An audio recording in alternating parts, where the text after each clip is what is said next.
When was the last time you really looked at the plants inside your house? Be honest. I need to start this video with something that happened in my own home less than a month ago. I have always had plants. I like green, I like to take care of them, I think they bring life to the environment.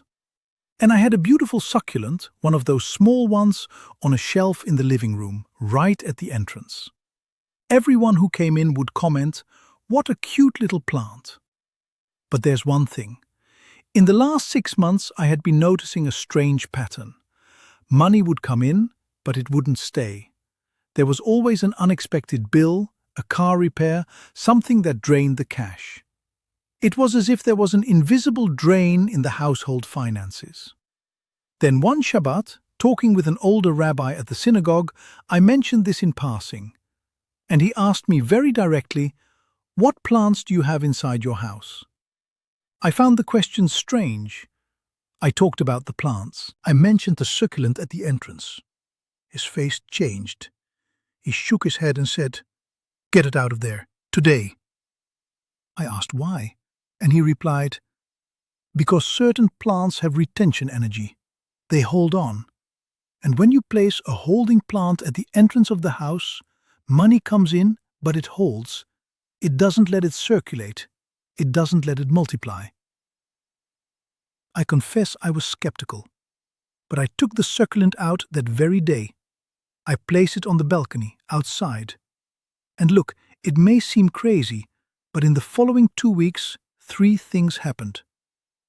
I received a late payment from a client, an unexpected extra consulting opportunity came up, and I found money in an old coat I didn't even remember existed. Coincidence?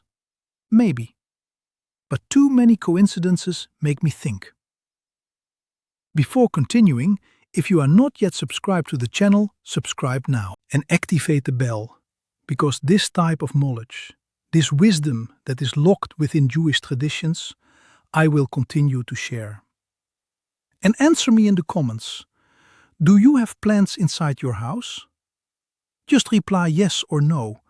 I want to map who is watching. Now, this video will reveal 3 things that may be blocking the flow of money in your life through the plants you have at home. First, which plants Jewish tradition considers portals of scarcity and why?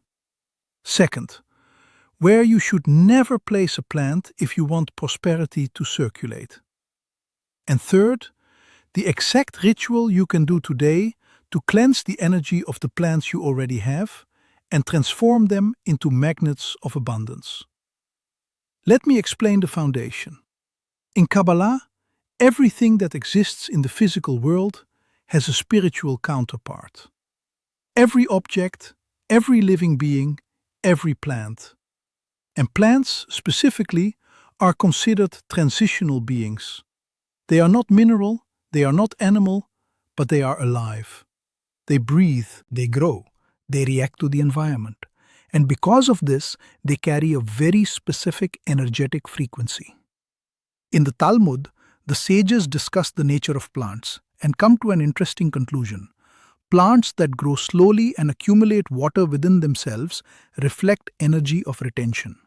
On the other hand, plants that grow quickly and have loose leaves reflect energy of expansion.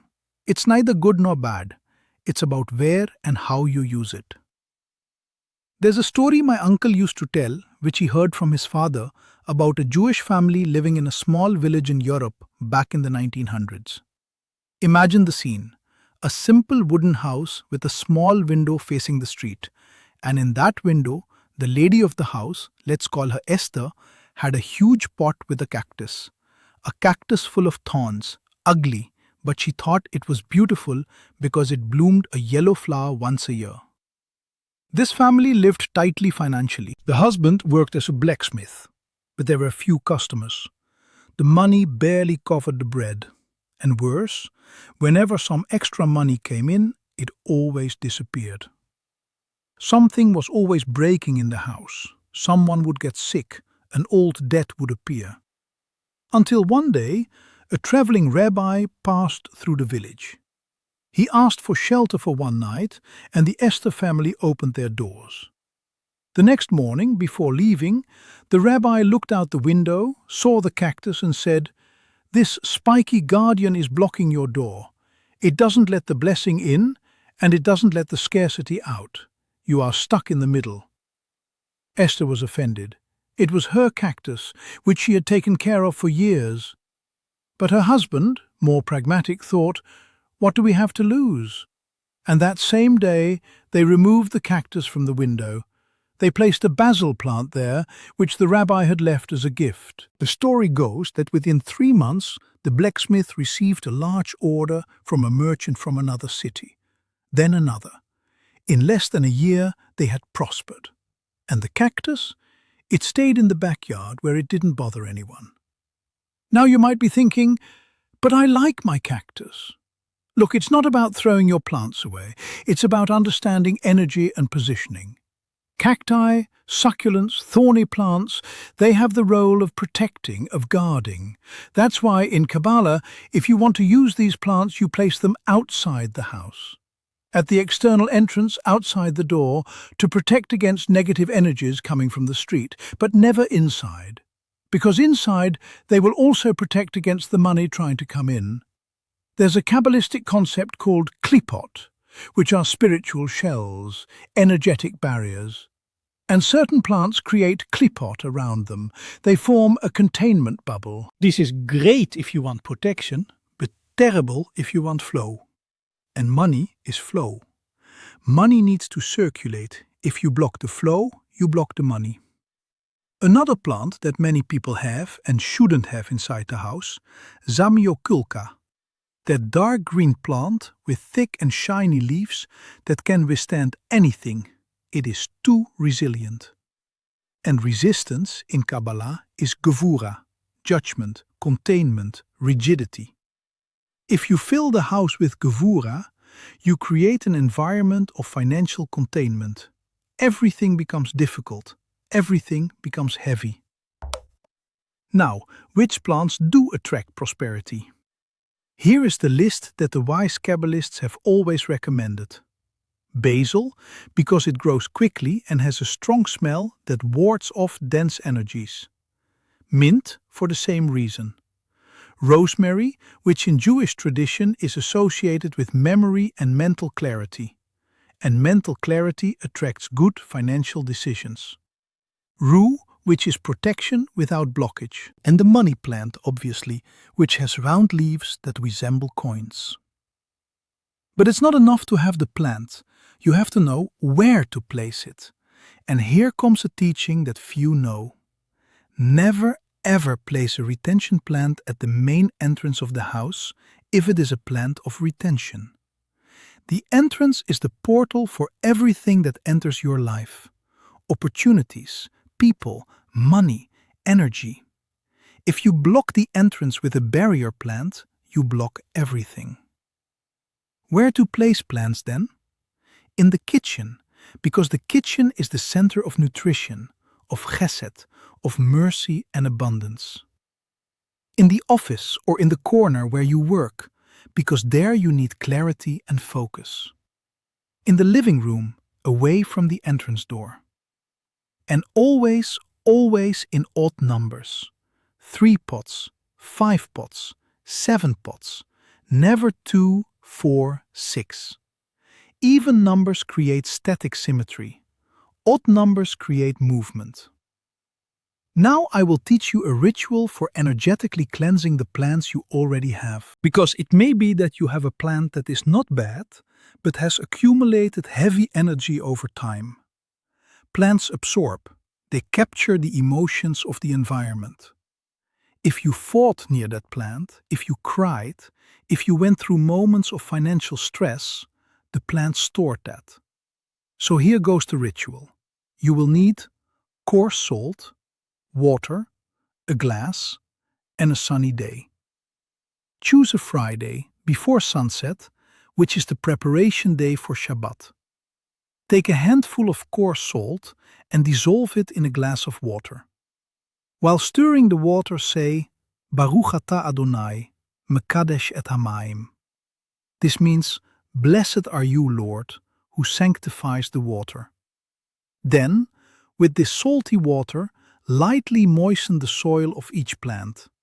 Do not soak it, just a few drops in the soil, and say, "May all energy of scarcity be dissolved. May this plant be a portal of blessing and abundance." Do this for each pot. The next day, Saturday morning, take all the plants that are inside the house and place them in the sun for 3 hours. The sun is purification, it is divine light. In Kabbalah, the sun represents Tiferet, balance, beauty, harmony. Let the plants receive this light. And when you bring them back inside, say, "May only prosperity enter through these leaves." There's also a practice that some Jewish families do called the planted money. It works like this. You take a coin, it can be any value, but preferably a gold coin, and bury it in the soil of a basil or mint plant. While burying it, visualize multiplication. Visualize that that coin, just like the plant will grow, will multiply in your life. And every time you water that plant, you say, "Keshem shat smiach haze godel, ken yigdal parnasati," which means, "Just as this plant grows, so may my sustenance grow." It's simple, it's symbolic, but symbols speak to the subconscious, and the subconscious commands our reality. Another important thing, never let a plant die inside the house. A dead plant is a symbol of stagnation, of the end of a cycle, of energy that has stopped. If one of your plants is dying, either save it quickly or take it out of the house. Don't let it rot there. It's like leaving an energetic corpse in the environment. And when you take a plant from your home to throw it away, you don't throw it in the regular trash. You take it to a garden, to a flower bed, to the earth. You return it to nature. And while doing this, you give thanks. You say, "Thank you for having been here. Now I set you free." This respectfully closes the cycle. I'll tell you something that few know. There is a direct connection between plants and the concept of tzedakah, which is charity, justice. In Kabbalah, tzedakah is not just giving money, it's making the energy flow. And plants teach this. They receive water, light, nutrients, and return oxygen, beauty, food. It's an exchange, it's flow. When you care for a plant with love, you are practicing energetic tzedakah. You give attention, water, care, and it returns life, color, positive energy. But if you leave the plant neglected, without water, without sunlight, without care, it will reflect that in your life. Neglect attracts neglect. That's why one of the spiritual exercises I recommend is choose one plant in your house to be the prosperity plant. It can be small, it can be large, it doesn't matter. But this plant, you will take care of it as if it were a baby. Every day you look at it, you touch it, you talk to it. Yes, talk. Say, "You grow, I grow. You prosper, I prosper." Does it sound crazy? There are scientific studies that show that plants respond to the vibration of the human voice. They grow more when you speak to them with affection. So it's not esoteric, it's physical too. Now, there is one plant I need to mention because many people have it and don't know the risk. Nobody can with me. This plant has large, green, beautiful leaves. But the name says it all. Nobody can with me. And in Kabbalah, names carry power. When you bring into your home a plant called "Nobody can with me," you are declaring isolation. You are saying, "I close myself off. I don't need anyone." And prosperity, my friend, comes through people. It comes through connections, partnerships, opportunities that other people bring. So if you have that plant, take it out. Or change the name mentally. Every time you look at it, call it "with me." Everyone can bless me. Reprogram the symbol. Another plant that causes confusion, snake plant. Many people use it for protection, and indeed it protects. But it is a plant of gevurah, of containment, of rigidity. So if you use it, place it at the external entrance, not inside.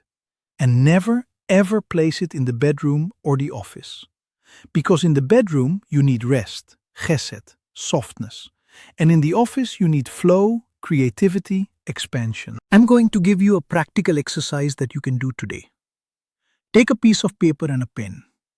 Walk around your house and make an inventory of the plants. Note where they are, what type they are, how they are, healthy or not. Then, in light of what you learned here, decide, does this plant stay but change its place? Does this plant go out? Does this plant need energetic cleaning? And while you do this inventory, pay attention to the sensations. Is there any room in the house that feels heavy? Check if there is a plant there. Is there any place where money seems to disappear? Check if there is a plant nearby. You will start to see patterns. After you reorganize the plants, observe. Give it a week, 2 weeks, and notice if something changes. I'm not talking about an instant miracle, but notice if you feel the environment lighter, if opportunities start to appear, if money stops slipping through your fingers. And when you see a change, because you will see it, come back here and leave your testimony. Not for me, but to encourage those who are starting now. This creates a chain of faith, and collective faith multiplies individual results. Look, I know there are skeptical people watching, thinking, oh, this is superstition. But I ask you, what do you have to lose? Rearranging some plants in the house costs what? 10 minutes of your time? And if it works? If it unlocks even a little of the financial flow that is blocked, is it worth it or not? Kabbalah is not superstition. It is spiritual technology. It is wisdom accumulated over millennia of observation. The ancients didn't have the internet, but they had eyes, and they noticed patterns. And these patterns work. So today, when you finish watching this video, get up and look at the plants in your house with new eyes. They are not just decoration. They are living beings that are interacting with the energy field of your home. And if you want prosperity, you need that field to be aligned. If this video helped you, leave a like. Share it with those who need it. And in the next video, I will reveal the secret of colors in Kabbalah. Which color you should use in your wallet. Which color attracts money, which color repels. It is powerful knowledge. Until then, take care of your plants. And remember, Hashem has given you dominion over creation. Use that dominion wisely. Peace and blessings upon you.